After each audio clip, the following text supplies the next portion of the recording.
Pada kesempatan kali ini, saya yang pertama akan menjelaskan mengenai perkembangan kardiak tubus. Pada awalnya, perkembangan embriologis, kebutuhan respirasi, ekskretoris, dan nutrisi embrio disediakan melalui difusi sederhana. Ketika embrio mamalia bertambah besar, difusi tidak mencukupi untuk kebutuhan nutrisi, pernafasan, dan ekskresinya. Karena ukuran dan kompleksitasnya semakin besar, embrio yang sedang berkembang membutuhkan sistem untuk mengantarkan oksigen dan nutrisi ke jaringannya, serta untuk mengangkut produk limbahnya. Persyaratan ini disediakan oleh sistem kardiovaskular. Sebagai salah satu sistem fungsional pertama yang berkembang dalam embrio, sistem kardiovaskular terdiri dari organ pemompa jantung pusat yang terhubung dengan jaringan arteri yang membawa darah ke jaringan.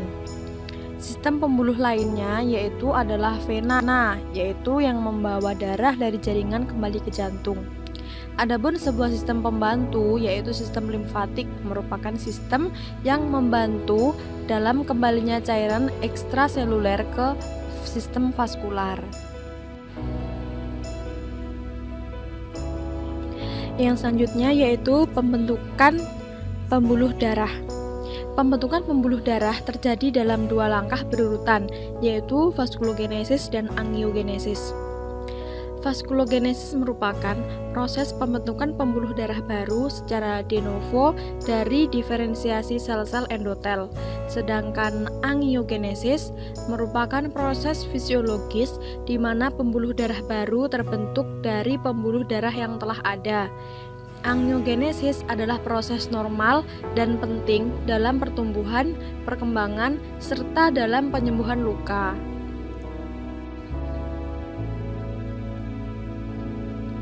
Yang selanjutnya yaitu kontribusi hemangioblas pada pembentukan pembuluh darah dan hematopoiesis. Hemangioblas merupakan turunan dari mesoderm.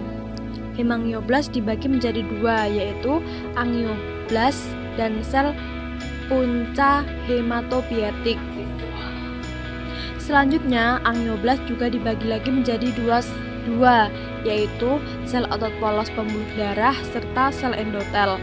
Sedangkan sel punca hematopoietik awalnya memunculkan garis keturunan eritroid primitif, tetapi seiring dengan proses pematangan, eritrosit definitif dan sel mieloid diproduksi bersama dengan sel-sel dari mana garis keturunan limfoid berkembang.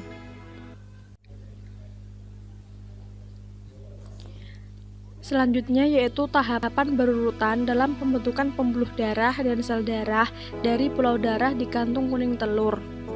Pada awalnya, pulau hematopoietik adalah struktur yang kompak.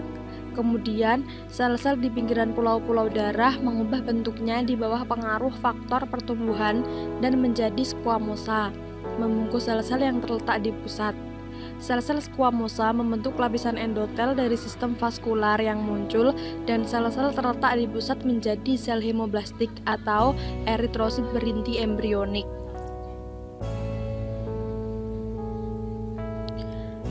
Perkembangan vaskular terjadi di bawah pengaruh pertumbuhan tertentu. Faktor pertumbuhan fibroblast dasar yang berkaitan dengan reseptor pada sel mesodermal splangnik menginduksi mereka untuk membentuk hemangioblas. Pembuluh darah, faktor pertumbuhan endotel mendorong diferensiasi hemangioblas perifer di pulau darah menjadi angioblas yang pada gilirannya berdiferensiasi menjadi sel endotel dan membentuk pembuluh darah. Selanjutnya yaitu sistem kardiovaskular yang belum sempurna dari embrio mamalia yang menunjukkan pembuluh darah intraembrionik. Pembuluh darah yang berkembang di selaput janin disebut sebagai pembuluh ekstraembrionik, terdiri dari arteri dan vena vitelline atau kantung kuning telur dan umbilicalis atau allantois yang berpasangan. Pembentukan pembuluh darah intraembrionik yang berlangsung dengan cara yang mirip dengan vaskulogenesis ekstraembrionik dimulai segera setelah pembentukan pembuluh darah dimulai di membran ekstraembrionik. Selanjutnya, Pembuluh darah ekstraembrionik dan intraembrionik beranastomosis melengkapi sistem peredaran darah konseptus yang belum sempurna. Untuk materi yang kedua yaitu mengenai aspek molekular perkembangan kardiak. Faktor transkripsi NKX2,5 merupakan pusat induksi awal sel mesodermal splagnik yang ada pada akhirnya berkontribusi pada pembentukan mesoderm kardiogenik. Faktor transkripsi ini diatur ke atas di bawah pengaruh faktor BMP dan FGF. NKX2,5 mengaktifkan sintesis faktor transkripsi lain seperti anggota keluarga GATA4 dan MEF2. Faktor transkripsi ini mengatur ekspresi protein spesifik jantung, termasuk aktin jantung dan omiosis. Protein pola kiri kanan seperti nodal dan Levy-2 mempengaruhi pola asimetris, ciri pembentukan jantung. Faktor transkripsi PITX2 yang diregulasi oleh nodal sangat penting untuk morfogenesis jantung normal. Sebelum kita lanjut ke materi selanjutnya, perkenalkan, nama saya Rashidatul Mubarakah dengan NIM 12208193052. Mari kita pelajari sedikit tentang pembentukan ruang jantung atau formasi cardiac chambers.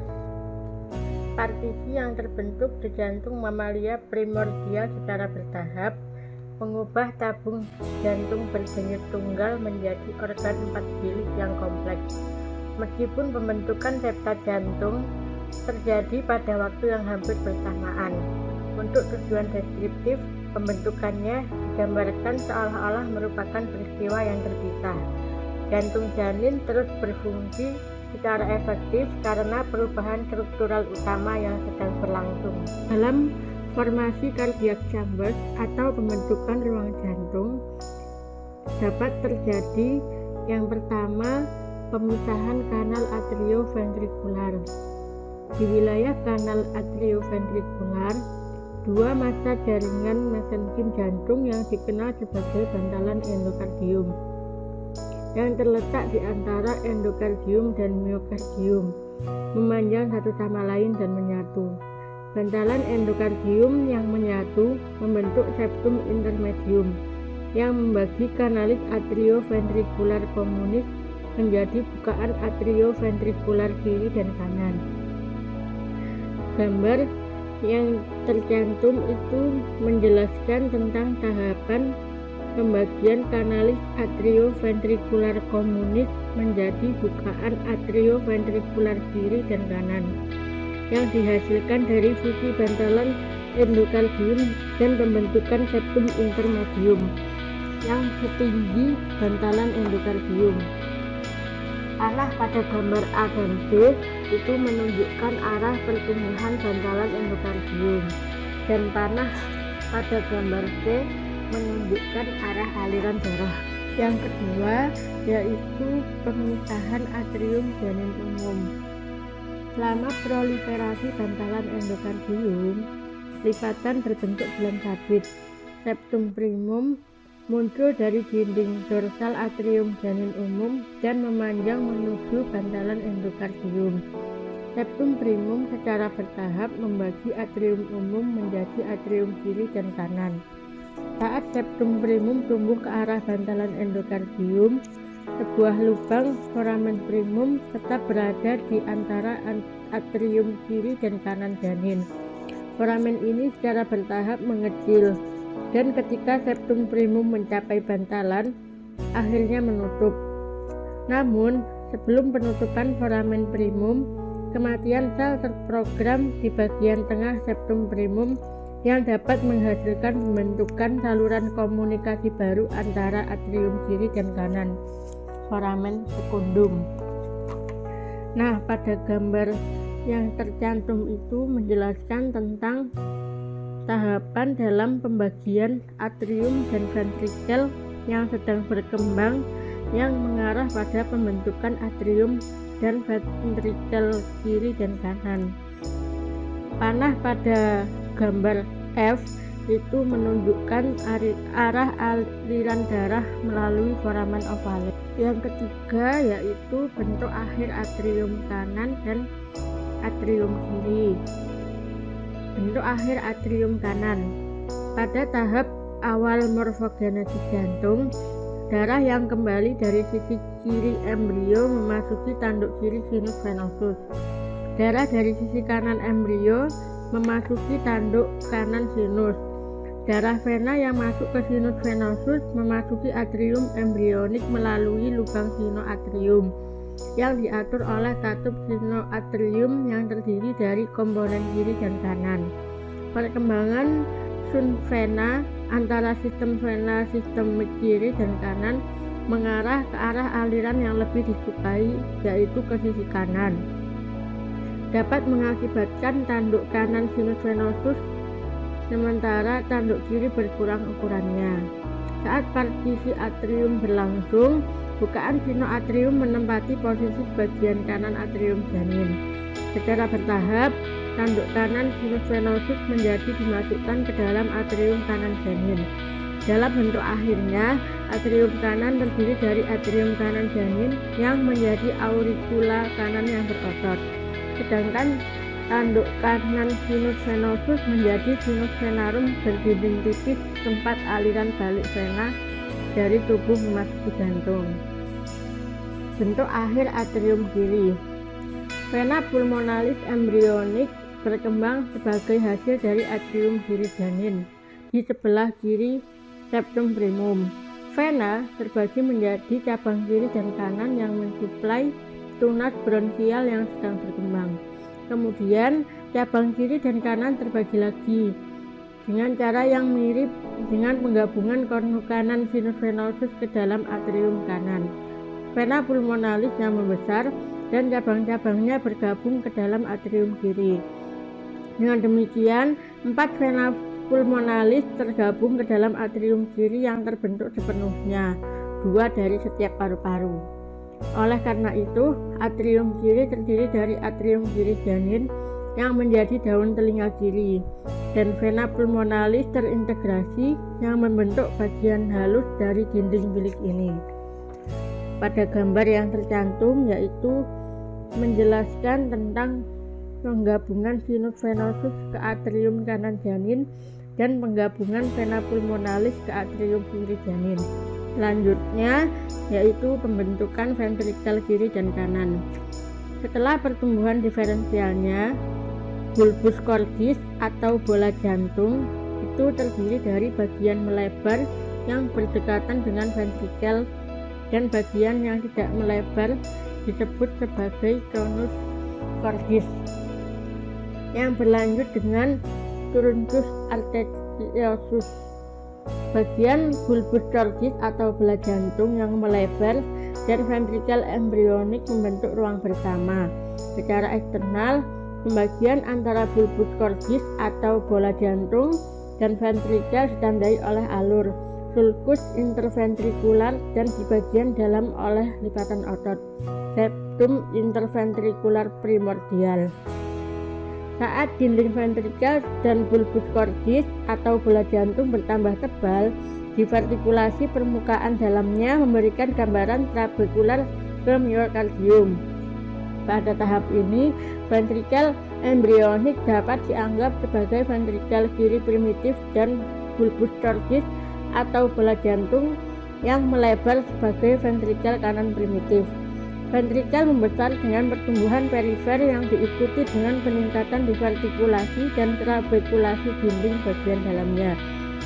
Saat sulcus interventrikular semakin dalam dan dinding ventrikel yang mengembang bertemu secara medial di sulcus, dinding menjadi saling berhadapan dan menyatu, berkontribusi pada pemanjangan septum interventrikular. Pertumbuhan perifer yang berkelanjutan dari jaringan miokard di setiap ventrikel dapat menyebabkan peningkatan progresif panjangnya septum antar ventrikel. Pada tahap ini, septum tidak sepenuhnya memisahkan kedua ventrikel yang berkomunikasi melalui foramen interventrikular. Kemudian, sebagai akibat dari proliferasi seluler yang berbeda, foramen interventrikular akan menutup. Selanjutnya, yaitu pemisahan tonus cordis dan truncus arteriosus. Dua penebalan subendokardial bulbar ridges yang menyatu membentuk septum aorta pulmonal, membagi tonus cordis dan truncus arteriosus menjadi truncus aorta dan truncus pulmonalis. Bentuk spiral dari septum aorta pulmonal memastikan bahwa batang aorta menjadi kontinu dengan arteri arcus aorta keempat, dan bahwa truncus pulmonalis berhubungan dengan arteri arcus aorta keenam. Sel-sel mesenkim asal neural crest yang bermigrasi dari regio kranial berperan dalam pembentukan septum aorta pulmonal. Nah, pada gambar yang tercantum itu menjelaskan, yang gambar A dan B itu tentang pembagian conus cordis dan truncus arteriosus, masing-masing menjadi truncus aorta dan pulmonalis.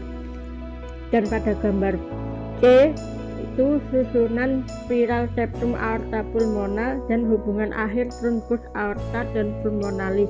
Selanjutnya, penutupan foramen interventrikular. Perubahan perkembangan yang mengarah pada penutupan foramen interventrikular adalah kompleks.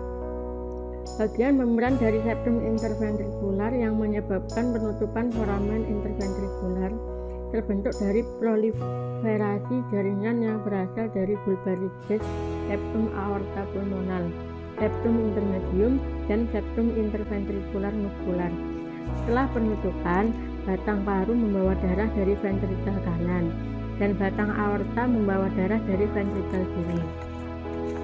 Nah, pada gambar A sampai C itu merupakan tahapan penutupan foramen interventrikular. Terakhir yaitu pembentukan katup jantung, katup aorta dan pulmonal yang diperlukan untuk mencegah aliran balik darah ke dalam ventrikel kiri dan kanan. Muncul dari tiga pembengkakan jaringan mesenkim subendotel di pangkal aorta dan truncus pulmonalis. Jaringan mesenkim asal neural crest berkontribusi pada pembentukan katup ini. Sebagai konsekuensi dari pelubangan, ridge ini menjadi model ulang membentuk tiga puncak berdinding tipis, terdiri dari jaringan endotel terlipat dan inti jaringan ikat. Nah, pada gambar yang tercantum menjelaskan tentang tahapan berurutan dalam pembentukan katup aorta. Katup batang paru terbentuk dari cara yang sama. Pada gambar yang tercantum yaitu menjelaskan tentang tahapan dalam pembentukan katup atrioventrikular, menunjukkan divertikulasi otot-otot ventrikel, pembentukan otot papiler, dan perlekatan korda tendinea ke puncak katup. Jadi selanjutnya yaitu tentang sistem konduksi di jantung. Sel miokardium khusus yang bertanggung jawab untuk inisiasi dan konduksi impuls listrik yang mengatur laju kontraksi jantung berkembang di jaringan miokard. Sel-sel ini membentuk struktur yang disebut sebagai alat pacu jantung. Alat pacu jantung pertama terletak di bagian kaudal tabung jantung kiri. Selanjutnya, sebuah situs di tanduk kanan sinus venosus mengambil peran ini. Ketika konu kanan sinus bergabung ke dalam atrium kanan definitif, jaringan khusus tersebut disebut sebagai nodus sinoatrium. Pada tahap awal perkembangan jantung, sebelum pembentukan ruang jantung yang terpisah, miokardium yang mengelilingi seluruh tabung jantung berkontraksi sebagai satu unit. Saat bilik jantung berkembang, sisa jaringan ikat yang berasal dari epikardium itu memisahkan otot-otot atrium dari otot-otot ventrikel. Serabut otot atipikal khusus itu disebut serabut Purkinje, membentuk berkas atrioventrikular yang menghantarkan impuls dari otot-otot atrium ke otot-otot ventrikel. Serabut-serabut ini yang memanjang dari nodus sel otot khusus, nodus atrioventrikular yang terletak di septum intermedium, berlanjut melalui pita jaringan ikat ke dinding ventrikel. Dalam sistem konduksi jantung diawali dengan perkembangan sistem arteri. Pembuluh darah intraembrionik berkembang dengan cara yang mirip dengan yang dijelaskan untuk pembuluh darah ekstraembrionik. Aorta dorsal yang merupakan pembuluh darah besar pertama yang berkembang menyatu dengan tuba endokardium. Sebagai akibat dari pelipatan badan kranial kaudal, bagian kranial dari aorta dorsalis membentuk lengkungan yang terletak di lateral usus depan dan dikelilingi oleh mesenkim yang membentuk lengkungan jaring pertama. Segmen aorta dorsal ini disebut sebagai arteri arcus aorta pertama. Persimpangan arteri lengkung aorta dengan truncus arteriosus yang menjadi melebar itu disebut kantung aorta. Saat lengkung faring berikutnya berkembang, pasang arteri lengkung yang muncul dari kantung aorta melewati lengkungan sebelum bergabung dengan aorta dorsal. Sebanyak 6 pasang arteri lengkung aorta terbentuk, dan dari mereka muncul struktur vaskular utama lainnya. Nah, pada gambar yang tertera itu, yang gambar A menunjukkan tampilan ventral, pada gambar B menunjukkan tampilan lateral kiri dari 6 pasang arteri arcus aorta. Meskipun mereka berkembang secara berurutan, ilustrasi ini mewakili mereka seolah-olah mereka hadir secara bersamaan. Selanjutnya yaitu turunan dari arteri lengkung aorta. Perubahan perkembangan besar terjadi pada arteri lengkung aorta pada anjing antara minggu ketiga dan keempat kehamilan, dan pada manusia dan kuda antara minggu ketiga dan ketujuh kehamilan. Perubahan ini terjadi bersamaan dengan pembentukan sirkulasi vena dan arteri yang terpisah. Aorta caudal dorsal ke jantung menyatu membentuk aorta caudal tunggal. Kranial ke jantung mereka tetap berpasangan. Terlepas dari bagian-bagian yang bertahan sebagai arteri kecil maksila kiri dan kanan, pasangan pertama dari arteri arcus aorta mengalami atrofi. Pada gambar yang tercantum itu menjelaskan, pada gambar A tampak ventral dan lateral kiri dari arteri arcus aorta pada tahap perkembangan, awal perkembangan, sedangkan pada gambar B pada tahap akhir perkembangan. Garis putus-putus pada gambar A itu menggambarkan pembuluh yang mengalami atrofi. Gambar ini menjelaskan tentang susunan pembuluh darah utama pasca kelahiran yang muncul dari lengkung aorta dan batang pulmonal karnivora domestik dan kuda dan ruminansia. Pada gambar yang tercantum menjelaskan tentang hubungan awal nervus laryngeus recurrens dengan arteri arcus aorta dan hubungan selanjutnya dengan pembuluh darah yang muncul dari arteri arcus aorta. Ketiga yaitu cabang-cabang aorta. Cabang dorsal, lateral, dan ventral muncul dari aorta dorsal berpasangan. Setelah fusi aorta, arteri intersegmental dorsal berpasangan yang melewati antara somit muncul di sepanjang pembuluh yang menyatu. Arteri intersegmental ini memberikan cabang dorsal ke sumsum tulang belakang yang sedang berkembang dan otot-otot epaksial, dan cabang-cabang ventral ke otot-otot spaksial.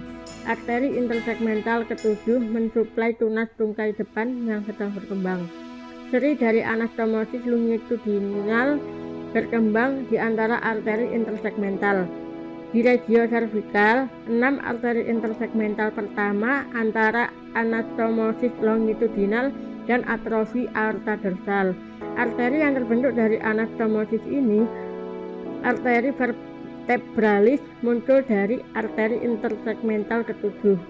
Di regio torak, anastomosis membentuk arteri thoracalis interna, dan arteri intersegmental tetap sebagai arteri interkostal. Pada gambar yang tertera itu merupakan tahap awal dan akhir dalam pembentukan arteri vertebral, toraks interna, subclavia, dan interkostal. Pembuluh darah di gambar A berlabel pada angka 3, 4, dan 6. adalah arteri arcus aorta yang bertahan. Dan dari mana arteri definitif muncul itu terdapat pada gambar B. Terima kasih atas waktu yang diberikan. Nama saya Dian Ayu Setianirum dengan NIM 12208193046. Saya dari kelompok 3, kelompok pemateri, akan sedikit menjelaskan tentang perkembangan sistem vena. Sistem vena berkembang di bawah pengaruh faktor pertumbuhan tertentu dengan cara yang mirip dengan perkembangan sistem arteri. Pada awal perkembangan embriologis, terdapat 3 pasang vena mayor yang terbentuk, di antaranya vena vitellin, vena umbilicalis, dan vena cardinal. Yang pertama yakni diferensiasi arteri dan vena.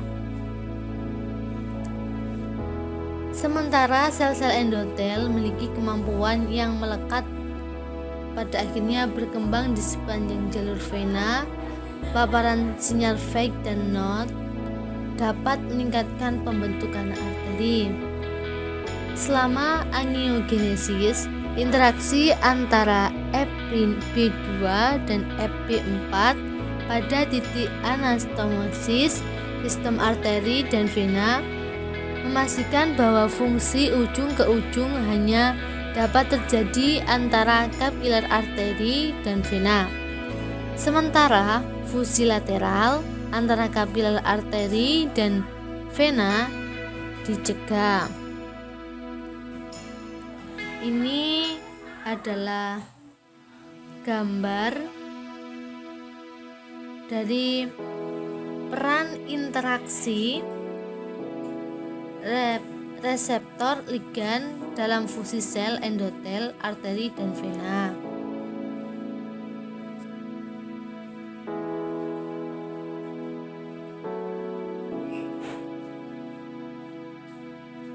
Kita lanjut ke pembahasan selanjutnya, yakni vena vitellin dan vena umbilicalis.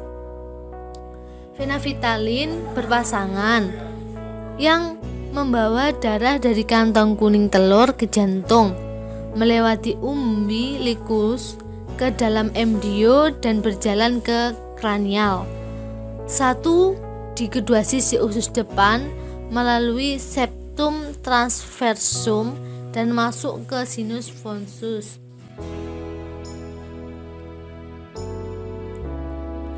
Dua anastomosis, satu kranial dan satu gudal, terbentuk di antara segmen kaudal vena vitellina kiri dan kanan. Anastomosis kranial terletak di bagian dorsal usus tengah, sedangkan anastomosis kaudal terletak di bagian ventral usus tengah. Selanjutnya yakni vena umbilicalis. Vena umbilicalis itu juga berpasangan yang membawa darah dari allantois melalui tali pusat, melewati septum transversum dan masuk ke sinus venosus sebagai konsekuensi dari pembesaran hati yang sedang berkembang. Vena umbilicalis menjadi terbagi lagi menjadi segmen kranial, tengah dan kaudal, masing-masing dengan perkembangan yang berbeda. Jadi bisa diamati sendiri gambar vena vitellin dan vena umbilicalis.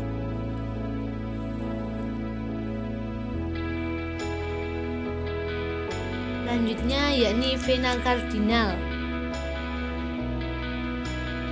Vena cardinal itu terdapat 2. Yang pertama vena cardinal kranial berpasangan mengalirkan darah dari daerah kepala dan leher.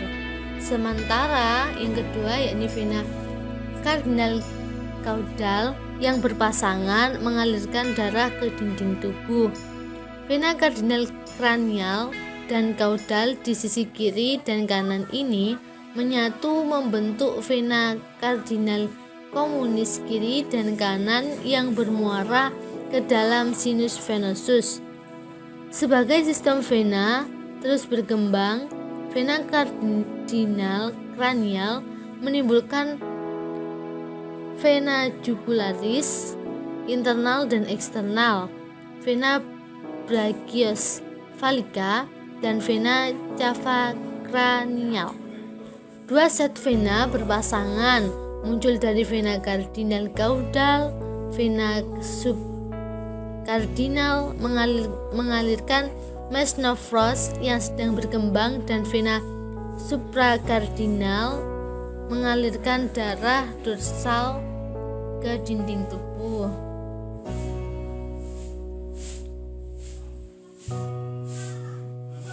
Selanjutnya tentang sirkulasi sebelum lahir dan setelah lahir.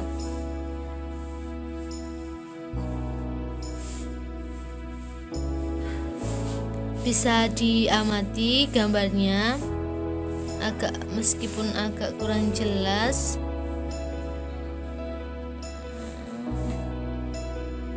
Jadi plasenta bertindak sebagai organ pertukaran gas, memasok darah beroksigen ke embrio yang sedang berkembang. Darah teroksigenasi mengalir dari plasenta melalui vena umbilicalis kiri ke hati, di mana sebagian besar melewati sinusoid hepatik melalui ductus venosus dan memasuki vena cava caudal.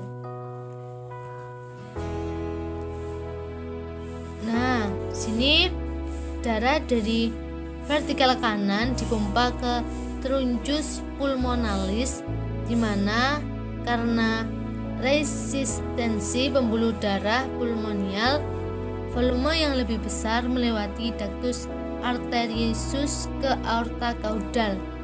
Sebagian besar darah di aorta dikembangkan ke plasenta untuk dioksigenasi melalui arteri umbilicalis.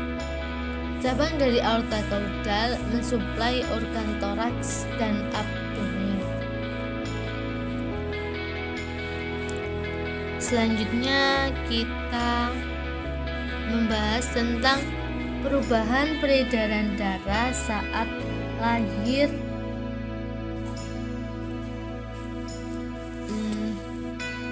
Karena pergantian plasenta sebagai organ pertukaran pernafasan oleh paru-paru yang berfungsi pada hewan yang baru lahir, perubahan sirkulasi yang penting terjadi saat lahir. Sebagai akibat kompresi dada selama kelahiran, cairan ketuban di cabang bronkial itu dikeluarkan dan digantikan oleh udara saat paru-paru mengembang. Nah, jadi sebelum lahir tadi kan pernafasannya menggunakan plasenta. Sebentar. Menggunakan plasenta ya. Untuk peredaran darah saat lahir itu sudah berbeda. Jadi ada beberapa peristiwa yang terjadi dalam sistem kardiovaskular di kelahiran ini. Yang selanjutnya kita masuk ke pembuluh limfatik dan kelenjar getah bening. Ini sama dengan arteri dan vena. Pembuluh limfatik muncul dari mesoderm melalui vaskulogenesis dan angiogenesis. Jadi tak lama setelah pembentukan sistem kardiovaskuler, pembuluh limfatik berkembang dengan cara yang mirip dengan yang dijelaskan untuk pembuluh darah. Awalnya, 6 kantung limfa primer berkembang pada periode embrionik akhir.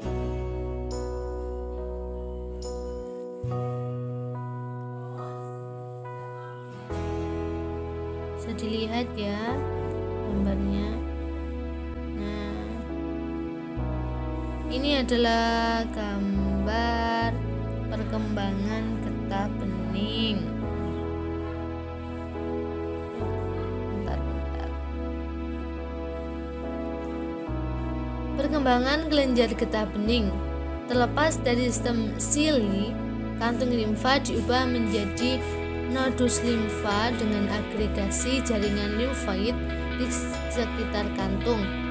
Sel mesenchyme yang mengelilingi kantung menyusup ke struktur ini dan mengubahnya menjadi jaringan saluran limfa. Kemudian dalam perkembangannya, kelenjar getah bening tambahan berkembang di sepanjang pembuluh limfatik di seluruh tubuh. Kelenjar getah bening adalah struktur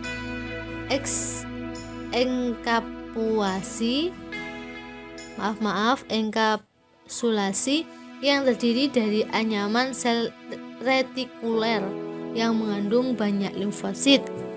Kapsul dan kerangka jaringan ikat kelenjar getah bening juga berasal dari mesenchyme.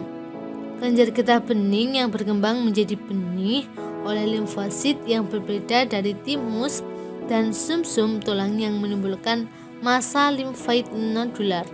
Sebuah kelenjar bening getah bening mamalia yang khas terdiri dari darah kortikal dan meduler.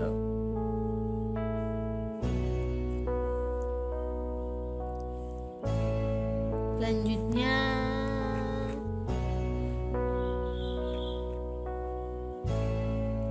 kita membahas tentang turunan dewasa dari pembuluh darah janin dan struktur terkait.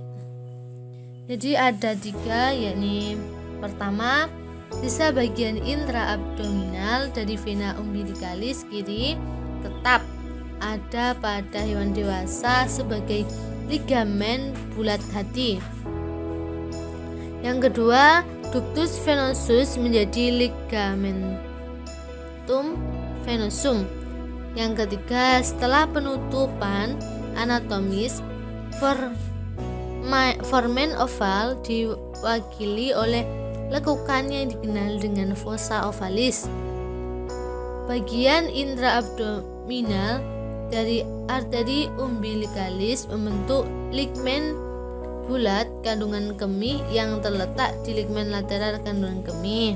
Dan yang terakhir, ductus arteriosus menjadi ligmentum arteriosum. Selanjutnya kita masuk ke anomali perkembangan sistem kardiovaskular. Menurut teman-teman, apa sih anomali perkembangan sistem kardiovaskular itu? Jadi mengingat kerumitan proses yang terlibat dalam perkembangan jantung dan pembuluh darah utama,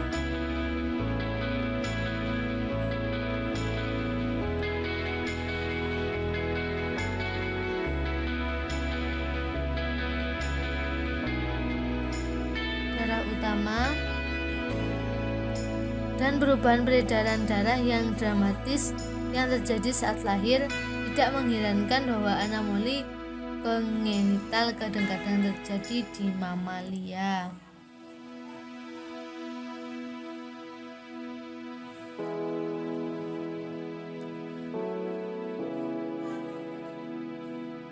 Frekuensi anomali kardiovaskuler pada kuda adalah 0,2%.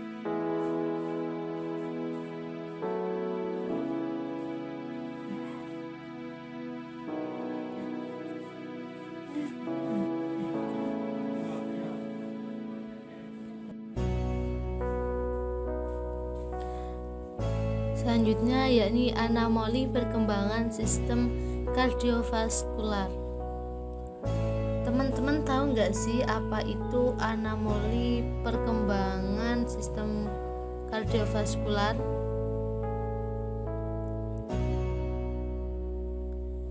Jadi, mengingat kerumitan proses yang terlibat dalam perkembangan jantung dan pembuluh darah utama, dan perubahan peredaran darah yang dramatis yang terjadi saat lahir tidak menghilangkan bahwa anomali kongenital kadang-kadang terjadi pada mamalia.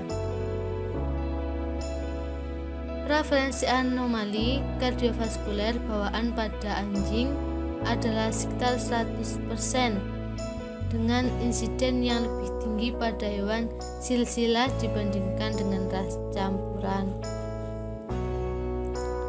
Sedangkan frekuensi anomali kardiovaskuler pada kuda adalah 0,2%. Itu pada kuda. Sedangkan pada sapi itu 0,17%, dan pada babi yaitu 4% pada babi.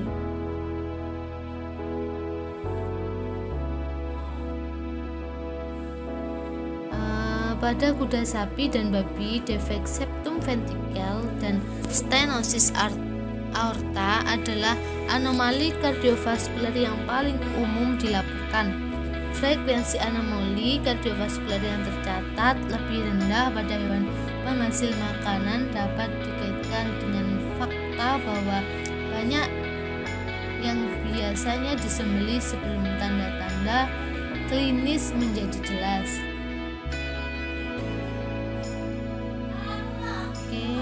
Selanjutnya kita akan membahas tentang Dectus arteriosus patent. Jika Dectus arteriosus tetap patent setelah lahir, maka peningkatan tekanan di aorta sini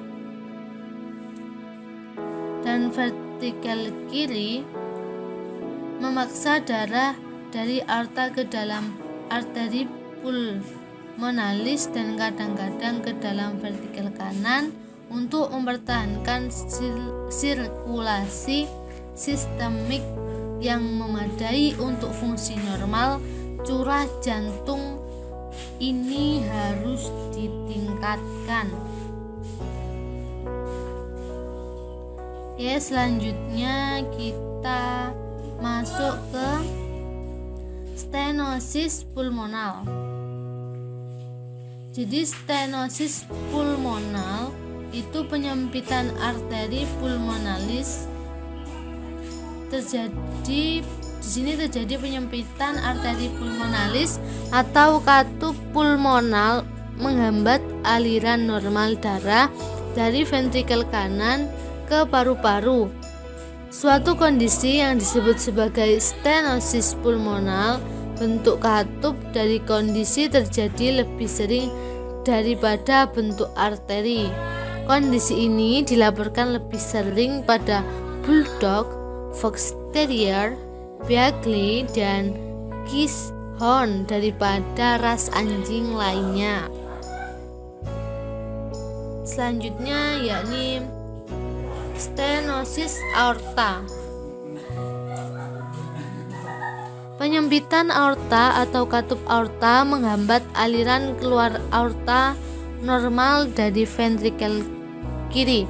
Suatu kondisi yang disebut sebagai stenosis aorta ini terjadi paling sering pada anjing, Rottweiler, petinju, dan gembala Jerman dan gembala. Kondisi ini biasanya disebabkan oleh proliferasi jaringan fibromuskular subkatup atau oleh defek pembentukan katup yang menyebabkan dilatasi dan hipertrofi ventrikel kiri. Murmur sistolik dapat terdengar pada auskultasi di regio interkostal keempat kiri anjing dengan kondisi ini. Selanjutnya yakni tetralogi falot. Jadi malformasi congenital septum aorta pulmonal mengakibatkan pembagian yang tidak merata dari truncus arteriosus.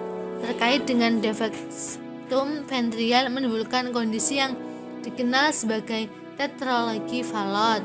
Kondisi ini ditandai dengan defek septum interventrikuler, stenosis pulmonal, dan pembesaran aorta yang sebagian terletak di atas ventrikel kanan, sehingga memungkinkan darah yang tidak mengandung oksigen dari ventrikel kanan masuk ke aorta. Tanda-tanda cacat ini yang menjadi jelas di awal kehidupan, termasuk pertumbuhan terhambat dan sianosis setelah olahraga terbatas. Maaf, di sini agak rame suaranya, jadi tidak bisa bagus, ada geradak-geradak srek-sreknya. Selanjutnya kita ke defek septum anterantrium. Kondisi yang melibatkan septum interantrium dapat timbul karena kegagalan formanen oval untuk meninggalkan lubang permanen. Perkembangan yang rusak dari formanen premium atau secundum, atau kegagalan perkembangan kedua septa yang mengakibatkan presentiasi artium umum. Selanjutnya yakni defek septum interventrikular. Defek kecil biasanya memiliki konsekuensi yang kecil, tetapi defek interventrikuler yang besar mengakibatkan peningkatan tekanan pada ventrikel kanan akibat peningkatan volume darah yang diterima langsung dari ventrikel kiri. Dan sedikit penjelasan tentang kelainan posisi jantung. Posisi jantung yang abnormal mungkin disebabkan oleh gangguan penurunan normalnya ke dalam rongga dada. Hati ektopik biasanya terletak di leher, lebih sering diamati pada sapi daripada spesies lain. Kondisi ini sesuai dengan pertumbuhan dan perkembangan normal, dan sapi dengan jantung ektopik dapat hamil dan melahirkan anak sapi normal.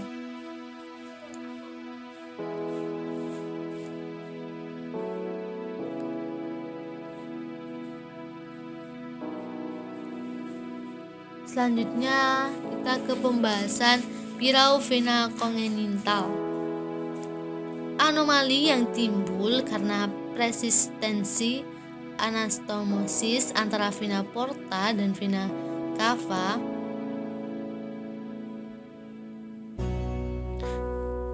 caudal mengakibatkan darah vena dari usus melewati sirkulasi hepatik, disebut sebagai pirau vena congenital.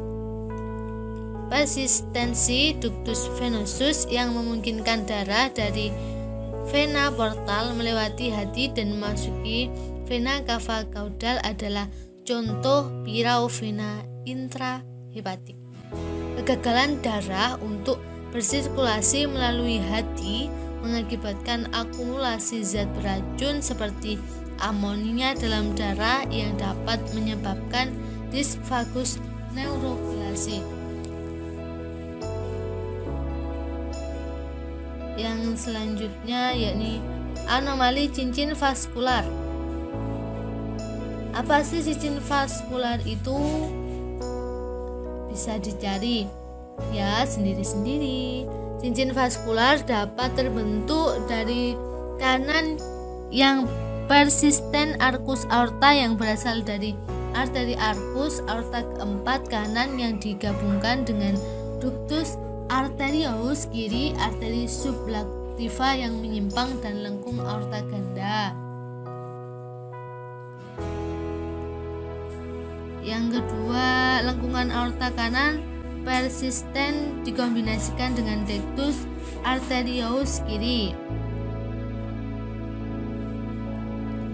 Yang ketiga, ada arteri subclavia kanan yang menyimpang. Selama perkembangan normal,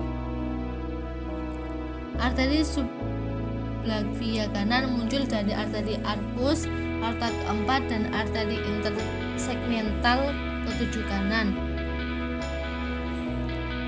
Segmentan aorta dorsal kanan antara asal arteri intersegmental ketujuh kanan dan atrofi aorta umum. Jika segmen aorta dorsal kanan antara arteri intersegmental ketujuh kanan dan aorta umum tetap ada, dan arteri arcus aorta keempat kanan atrofi, maka materi subclavia kanan muncul dari segmen caudal aorta. Nah, ini itu gambar yang tampak ventral dari arteri subclavia kanan. Ini gambarnya. Yang keempat adalah lengkungan aorta ganda.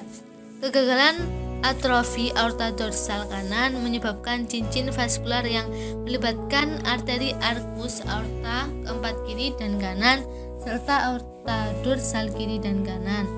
Kondisi ini yang jarang terjadi telah dilaporkan pada manusia dan anjing. Dan yang terakhir yakni manifestasi klinis dari anomali cincin vaskular. Tanda-tanda klinis anomali cincin vaskular termasuk bukti penyimpangan esofagus yang mencegah lewatnya makanan padat tetapi memungkinkan cairan masuk ke lambung. Jadi masih memungkinkan cairan untuk masuk ke lambung. Baik, di sini saya Isnani Nursyam dengan NIM 12208193006 akan menjelaskan tentang hematopoiesis secara embriologikal. Hematopoiesis sendiri berasal dari bahasa Yunani kuno yaitu hema yang artinya darah dan poiesis yang artinya membuat. Hematopoiesis bisa disebut sebagai proses pembentukan sel-sel darah dalam organ pembentuk sel darah, terutama dalam sumsum tulang dan organ lainnya, di mana terjadi proliferasi, maturasi, dan diferensiasi sel. Hematopoiesis dimulai sejak embrio berada dalam kandungan, sejak saat terjadinya sucus vitellinus sebelum terjadi organ-organ lain. Fungsi hematopoiesis ini untuk memproduksi sel darah dan untuk mengganti sel yang rusak atau mati. Bisa dilihat pada gambar pada tahap awal perkembangan embriologi, darah yang terbentuk dalam splanik mesoderm dari kantong kuning telur mengandung sel-sel induk berpotensi majemuk yang dapat berdiferensiasi menjadi sel-sel induk mieloid atau limfoid. Sel-sel tersebut berkembang di dalam sumsum tulang. Hematopoiesis pada vertebrata terjadi dalam 2 tahap berturut-turut dan dalam 2 lokasi anatomi yang berbeda dalam embriologi yang sedang berkembang. Hematopoiesis dimulai di kantung kuning telur, diikuti oleh fase intraembrionik definitif di lokasi di sekitarnya. Fase intraembrionik yang definitif pada suatu lokasi di sekitar aorta dorsal yang biasa disebut aortogonad mesonephros atau AGM. Baik, yang selanjutnya bisa dilihat pada gambar. Gambar tersebut merupakan salah satu contoh gambar ilustrasi tentang proses pembentukan sel darah merah. Begitu sistem peredaran darah terbentuk, sel-sel induk hematopoietik atau HSCS yang ada dalam kantong kuning telur menghasilkan sel-sel darah merah yang dinukleasi primitif yang memasuki sirkulasi embrionik sebagai respon terhadap meningkatnya permintaan oksigen. Perkembangan hematopoietik dan vaskular terjadi dalam kantong kuning telur.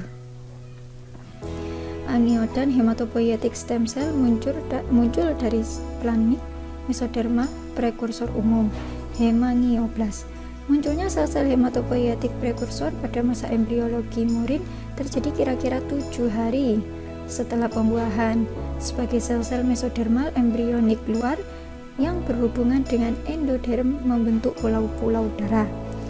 Sel-sel luar dari darah ini berdiferensiasi menjadi sel-sel endoterial dan sel-sel dalam menjadi eritrosit yang primitif. Selanjutnya, hematopoiesis selama tahap awal embriogenesis terjadi di kantung kuning telur dan kemudian di hati.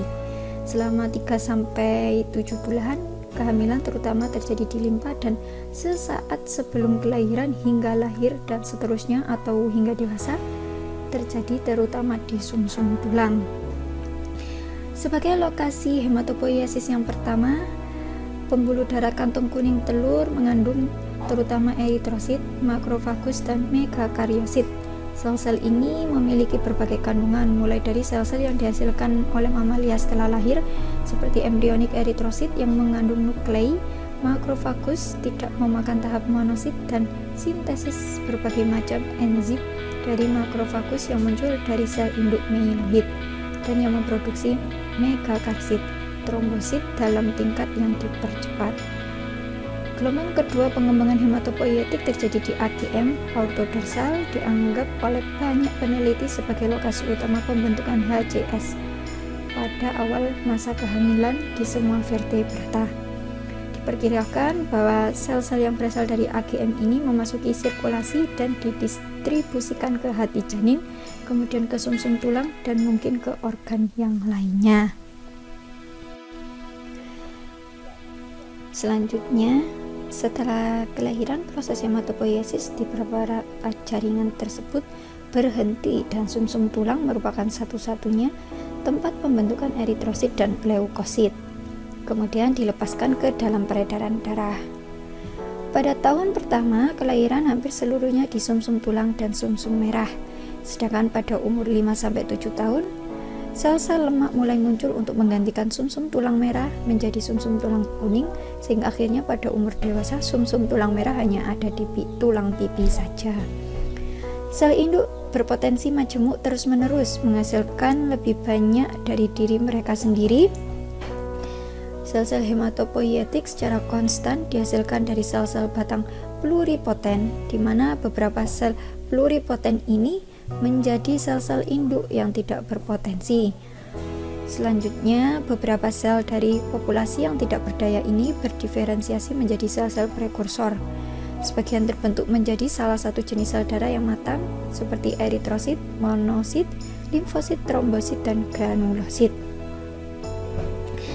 Sel hematopoietik yang merupakan sel prekursor yang belum matang berevolusi dari sel yang menghasilkan banyak protein menjadi sel yang lebih sedikit protein, dan perubahan struktural terjadi dengan evolusi ini. Sel-sel ini memiliki banyak kromatin rumpun atau terkondensasi karena tidak secara aktif ditranskripsi.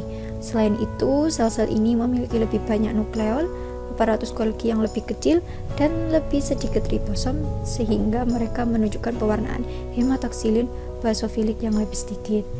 Pada gambar tersebut bisa dilihat, gambar tersebut merupakan gambar ilustrasi tentang bagan asal sel induk yang majemuk di sumsum tulang belakang beserta keturunannya. Oke, lanjut untuk yang selanjutnya, yakni subbab selanjutnya, pematangan dan diferensiasi sel selama hematopoiesis. Pada tahap pembentukan sel-sel darah terjadi proses proliferasi, diferensiasi, dan maturasi sel yang terjadi secara simultan. Proliferasi sendiri merupakan penggandaan atau perbanyakan sel sehingga sel akan meningkat jumlahnya. Pada proses diferensiasi, sel berkembang membentuk jenis sel darah yang berbeda dan mempunyai sifat yang spesifik. Diferensiasi sel ini terjadi dari sel induk melalui sel-sel progenitor hematopoietik yang terbatas dalam potensial perkembangannya. Kemudian pada proses maturasi, sel terjadi pematangan sel-sel darah. Ketika sel induk berdiferensiasi dan akhirnya mengalami maturasi menjadi sel efektor yang matur, mereka mengalami serangkaian perubahan fungsional. antara lain menjadi sel yang memiliki kapasitas fagositosis, hemoglobinisasi, dan lain sebagainya. Dalam sumsum tulang, sel-sel induk dan hasilnya berhubungan erat dengan sel-sel keturunan sel induk yang berpotensi majemuk, sangat dipengaruhi oleh faktor-faktor mikrolingkungan dalam sumsum tulang, khususnya oleh faktor-faktor pertumbuhan hematopoietik dan sitokin lainnya. Bisa dilihat pada gambar tersebut merupakan salah satu contoh maturasi pada sel stem atau sel induk. Jadi sel tersebut mengalami polirasi, kemudian diferensiasi dan maturasi. Oke, lanjut.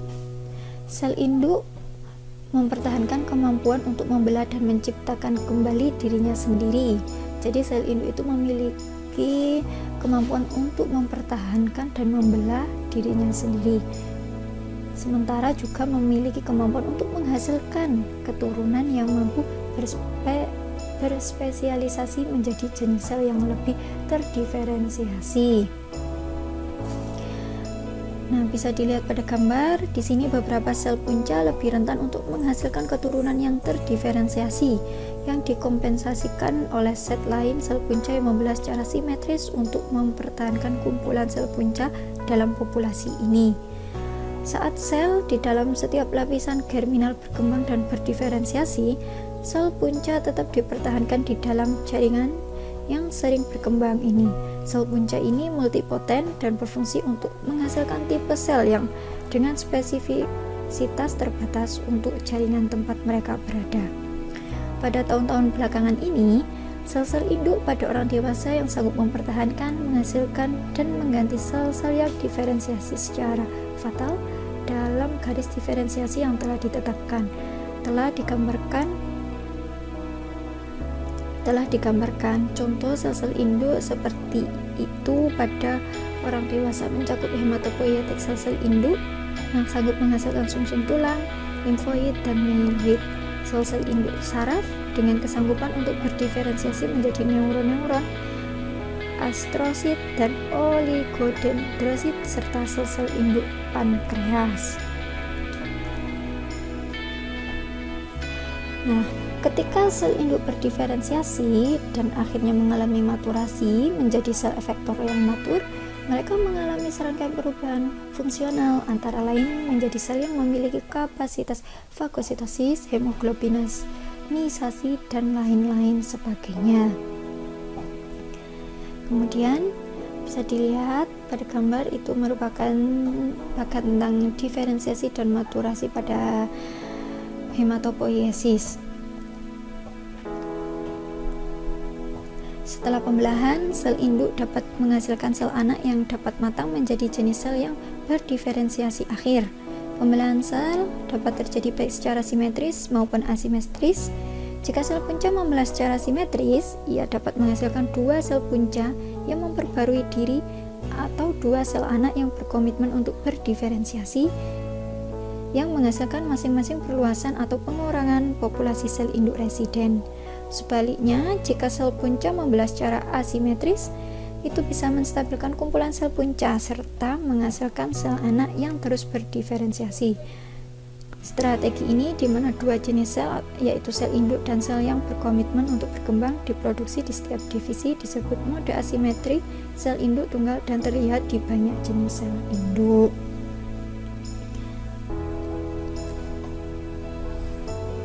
Saya Retna Ramawati dengan NIM 12208193001 akan menjelaskan sedikit mengenai imunodefisiensi dan natural immunity. Imunodefisiensi adalah peningkatan kerentanan terhadap infeksi yang diakibatkan karena ketidakmampuan tubuh untuk membentuk respon imun yang baik akibat insufisiensi atau kekurangan antibodi, bahkan tidak dapat membuat antibodi. Hewan dengan defisiensi imun rentan terhadap berbagai infeksi bakteri, virus, jamur, dan protozoa. Imunodefisiensi dibedakan menjadi dua, yaitu imunodefisiensi primer dan imunodefisiensi sekunder. Imunodefisiensi primer ditandai dengan berkurangnya atau tidak adanya salah satu atau lebih komponen sistem kekebalan tubuh. Imunodefisiensi primer atau kongenital yang terjadi akibat dari kegagalan perkembangan sel induk limfoid, intrinsik defek pada sel T, sel B, sel fagosit atau defisiensi komponen komplement. Sedangkan imunodefisiensi sekunder terjadi akibat kondisi infeksi dan neoplastik. Kondisi neoplastik ini maksudnya pertumbuhan sel baru yang abnormal. Kemudian paparan radiasi pengion. Radiasi pengion itu adalah radiasi yang mampu mengalami ionisasi. Paparan radiasi ini biasanya dapat mengakibatkan kerusakan jaringan, kerusakan sel, tumbuhnya sel kanker, dan sebagainya. Kemudian malnutrisi, pemberian sitotoksik obat-obatan, dan konsumsi zat beracun dalam makanan seperti mikotoksin. Selanjutnya, sindrom imunodefisiensi, diantaranya yang pertama, sindrom disgenesis retikuler. Pada sindrom ini mengalami kegagalan dalam perkembangan sel B, sel T, dan granulosit. Sindrom ini menyebabkan kematian dini pada bayi yang mengalaminya. Severe combined imunodefisiensi disease, di mana pada kondisi darurat pediatrik karena infeksi. Pada kondisi ini disebabkan oleh cacat perkembangan pada tingkat sel induk limfoid di sumsum tulang, sehingga jumlah limfosit darah dan antibodi sangat sedikit. Pada kondisi ini, transplantasi sumsum tulang dapat bersifat kuratif atau tepat. Yang ketiga, timik aplasia atau hipoplasia. Timik aplasia atau hipoplasia juga disebut sebagai Di George syndrome. Pada manusia di mana mengalami kondisi kekurangan sel T yang terdapat dalam darah dan kelenjar getah bening atau limfa. Yang keempat, agama globulinemia X-linked atau biasa disebut dengan ALX. Pada kondisi ini tidak terdapat imunoglobulin dalam serum, ataupun jika ada imunoglobulin serum pada kondisi ini mengalami fungsi yang abnormal. ALX merupakan dari hasil mutasi pada gen protulan tirosin kinase yang bertanggung jawab dalam pengembangan dan pematangan sel B. Yang kelima, sindrom Wiskott-Aldrich. Sindrom ini sebagai gangguan pembekuan darah. Pada sindrom ini berkaitan dengan defisiensi imun karena berkurangnya jumlah sel T, gangguan fungsi sel T, dan kegagalan respon antibodi terhadap bakteri yang dienkapsulasi atau bakteri yang dilindungi. Baik, selanjutnya yaitu natural immunity. Natural immunity atau imunitas alami atau bawaan yang dimediasi oleh sel fagosit dan komplement. Aktivitas fagositosis, leukosit polimorfonuklear, monosit, dan makrofag berperan penting dalam kekebalan alami. Imunitas alami merupakan respon terhadap zat asing yang dapat terjadi walaupun tubuh sebelumnya tidak pernah terpapar oleh zat tersebut. Contohnya, menghancurkan bakteri tersebut dengan cara non-spesifik melalui proses fagositosis. Dalam hal ini, zat asing yang dimaksud dapat berupa bakteri atau mikroba yang lainnya. Selanjutnya, Sindrom alami atau bawaan atau turunan. Yang A, kronik granulomatous disease, yaitu penyakit granulomatosa kronik yang merupakan salah satu kelainan genetik. Penyakit ini menunjukkan pola pewarisan X-linked. Pada penyakit ini, fagosit tidak dapat memproduksi radikal superoksida dan aktivitas antibakterinya. Yang kedua, Celiac Higashi syndrome. Penyakit ini adalah penyakit resesif autosomal yang ditandai dengan adanya butiran yang abnormal dan organel dalam neutrofil, monosit, dan cacat pada pigmentasi dan fungsi trombosit. Salah satu penyakit turunan karena terdapat kecacatan pada fungsi lisosom atau gen lisosomerase struktur. Cacat pada gen yang mengkode protein yang terlibat dalam pembentukan vesikel intraseluler menyebabkan kegagalan lisosom untuk menyatu dengan fagosom. Yang ketiga, leukosit adhesion deficiency. Leukosit adhesion deficiency merupakan salah satu penyakit yang terjadi pada sapi. Penyakit ini merupakan kelainan genetik yang disebabkan oleh mutasi gen, di mana rantai subunit integrin pada fagosit hilang, dan lainnya yang melibatkan defek selektivitas ligan pada fagosit yang terkena untuk molekul selektin pada sel endotel.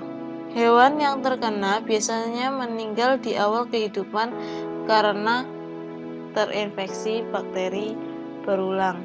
Yang keempat yaitu Sanina celiacal hematopoiesis, penyakit kolis resesif autosomal yang disebut anjing hematopoiesis siklus atau sindrom koli abu-abu, hasil dalam fruktasi reguler dalam fluktuasi reguler dalam jumlah leukosit. Anjing yang mengidap penyakit ini mengalami penurunan pigmentasi kulit. Pada interval sekitar 12 hari, penurunan granuloposis terjadi dan berlangsung sekitar 3 hari. Hewan yang terkena rentan terhadap infeksi bakteri. Meskipun sifat penyakitnya tidak jelas, diduga cacat pada saat pematangan neutrofil di sumsum tulang.